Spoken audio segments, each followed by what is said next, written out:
हमने आपके बहुत सारे साक्षात्कार ऐसे देखे हैं, शायद 100 रुपया तनख्वाह मिलती थी और कई बार हम ऐसा भी सुनते थे कि चढ़ाने को भोग भी बहुत, मतलब क्या स्थिति थी देखिए, स्थिति बहुत दयनीय रही।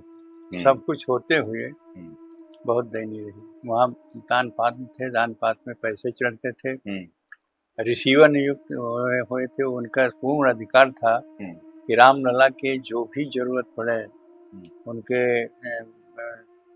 पूजा अर्चना भोग राग में हुँ, सब के सब आप रिसीवर के माध्यम से दिया जाए। जी, लेकिन उसको संकोच करते थे। कभी भी हम जो लिख करके देते थे, हमें लिख के देना हुँ, पड़ता था हुँ, कि इतना सामान चाहिए, इतने पैसे चाहिए, इस तरह से होता था। हुँ, जो उत्सव भी बीच-बीच में मनाए जाते थे, हुँ, दीपावली उत्सव हुआ और उसके बाद होली उत्सव हुआ हुँ, और ये उसके बाद में झूलन उत्सव हुआ, रामनवमी हुआ, ये सब मनाए जाते थे। बिल्कुल। तो उसमें जो माँग करते थे, उसमें कटौती करते थे, पूरा नहीं देते थे। तो कोई इसी वजह थी?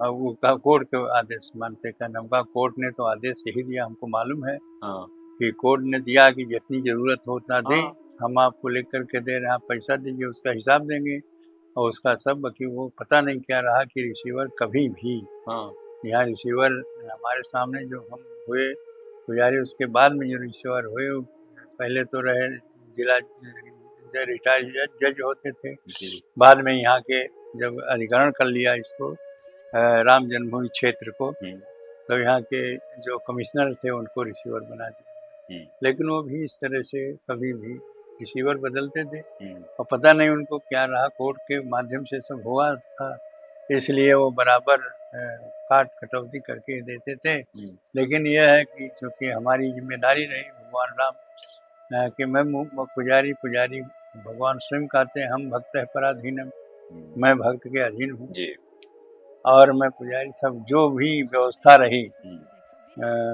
भोग राग रख रखाव का, वो सब अपने पैसे से करते थे। जो उनसे मिल जाता था, उसके अलावा जो नहीं देते थे उसको अपने से करना पड़ता उन्होंने एक था। मानक बना लिया था कि इतना ही देना है, अच्छा। आप कितना भी देंगे लिख करके। बाकी पैसा जो चढ़ता था वो तो दान पात्र में जाता था। रिसीवर और जहाँ जहाँ तक ये है कि जब महाराज जी आए हैं मुख्य पुजारी के रूप में, तो इसकी वृद्धि हुई है। हाँ, उस समय एक रिकॉर्ड था 12,000 रुपये, जहाँ तक मैं सुनता था 12,000 रुपये यही प्रतिमंथ आते थे। और जब हम लोग और जब हम लोग आए, महाराज जी आए, तो आपके मतलब उसमें देख रेख में उसका वृद्धि हुआ, ज़्यादा हुआ। हम हर महीने निकाले जाते उसमें 22-23 हज़ार रुपया तत्काल से बढ़ गए थे। पैसे बड़े, पैसा उनमें नहीं कमी नहीं है, सब जमा हुआ। तो जो पूजा पद्धति आपके गुरुजी जैसे निभा रहे थे, वो भी आपने भी उसी तरह, एक तो रामानंद नहीं, उसमें रिसीवर रहा ना, तो महाराज जी हमारे नहीं थे पुजारी, तो प्रारंभ में रहे। हुँ, बाकी थोड़े दिन के बाद में पुजारी बदल गया, उसके कई पुजारी बदले। जी, हमारे पहले जो पुजारी लालदास नाम के व्यक्ति थे, जी, उनको हटा करके, वो विरोधी रहे, उनको हटा करके तब हमको पुजारी बनाया गया था। कोई ख़ास वजह थी? हाँ, हाँ, जो वो विरोधी थे।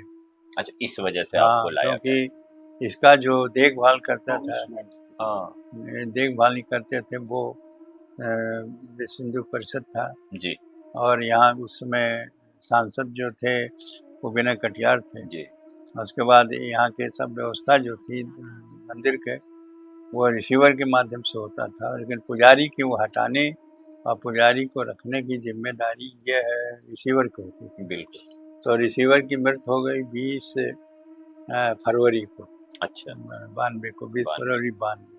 अच्छा, उसके बाद तो उनको पुजारी ने करके पुजारी बदल दिया, तो हमको 1 मार्च को हमको पुजारी बना दिया, मुख्य पुजारी, और उनको उनके जितने साथ में रहे सबको हटा दिया। ये क्योंकि जब रिसीवर मरता है, स्वर्गवास होता है, हुँ, तो प्रशासन को जिम्मेदारी मिलती है। हुँ, तो यहाँ डीएम को मिल गई। जी, डीएम ने अधिकृत कर दिया एडीएम को। जी, एडीएम प्रशासन उमेश चंद तिवारी थे, हुँ, उनको कर दिया, तो उसने वो सबको बदल दिया और हम लोग को हमारे जिम्मेदारी में आप अपने सहयोगियों के साथ और मुख्य पुजारी के रूप में आप इसका ग्रहण करें, पूजा अर्चना शुरू करें। तो हमने उसको स्वीकार कर लिया हुँ।